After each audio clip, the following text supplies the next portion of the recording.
We're here in New York City, where Microsoft has unleashed a new lineup of Surface laptops, 2-in-1s, and even some foldables that we're not going to see until holiday 2020. They unleashed a huge amount of stuff here.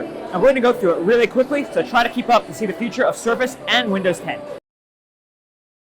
So this is one of the two new Surface Laptop 3s. It's now going to come in a 13.5-inch and a 15-inch design.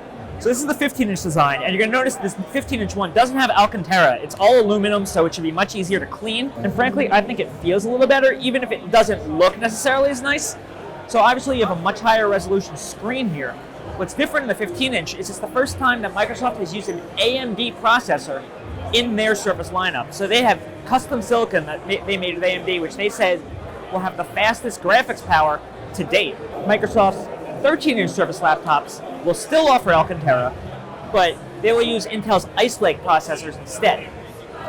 All of them are apparently more repairable. They don't recommend average people do it, but in theory, you could remove and upgrade the storage. So that's a pretty big deal. We're going to start seeing these later this year, starting at $999 for the 13-inch and $1199 for the 15-inch. What we have here is Microsoft's new Surface Pro 7, which is going to start at $749 on October 22nd. Now, this is not really a drastic redesign. It looks basically the same as last year's.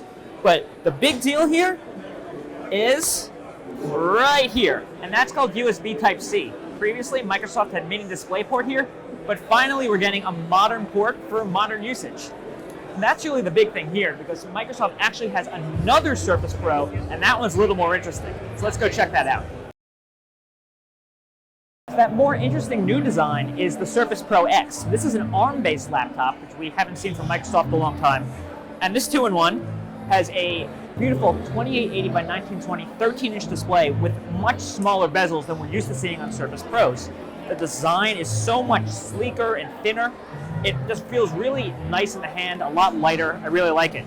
But also interesting is we've got the type cover, which has the slim Surface Pen housed in it, wirelessly charging it. And when you pull it out, you get a whiteboard to write on. This chip is Microsoft's SQ1, and that is a collaboration with Qualcomm and its Snapdragon technology, and it natively supports LTE, so we're going to be seeing 4G connectivity when this comes out. And we're also seeing fast charging like you're going to get on your phone, as well as a pair of USB Type-C ports. So you're only getting Type-C, no Type-A, all modern connectivity. This is going to go on sale starting at $999 on November 4th. So there's a little more of a wait for it than the Pro 7.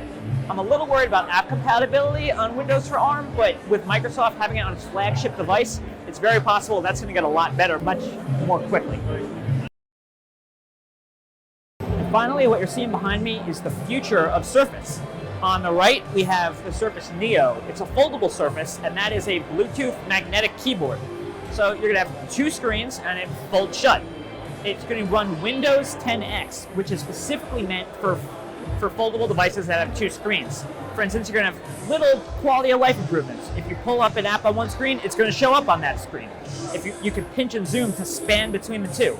So it looks really interesting. The keyboard, when you plug it in, it gets a little, what they call Wonder Bar, which is going to give you a touchpad above, as well as spaces to write or have emoji, little extra features.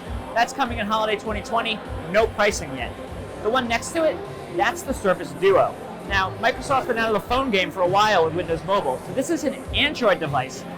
Now, Microsoft's not calling it a smartphone, but it runs Android, and it looks like it's a smartphone. It, again, is two screens, running full Android and all Android apps, which means it's going to work really seamlessly with apps like your phone on your Windows 10 desktop. You'll be able to start projects and apps like Microsoft Word or PowerPoint or other Office apps, and then you'll be able to finish them on your actual PC. We don't know a lot else about this, except that we honestly kind of thought it was dead for a long time. So we're really thrilled to see it here. We're thrilled to see the future of Windows, thrilled to see Android on a Microsoft device, and that both of these devices are here, and can't wait for holiday 2020 to see them. So this has been a whirlwind day here at Microsoft's Surface event. For more, check out tomshardware.com. I'm Andrew Friedman.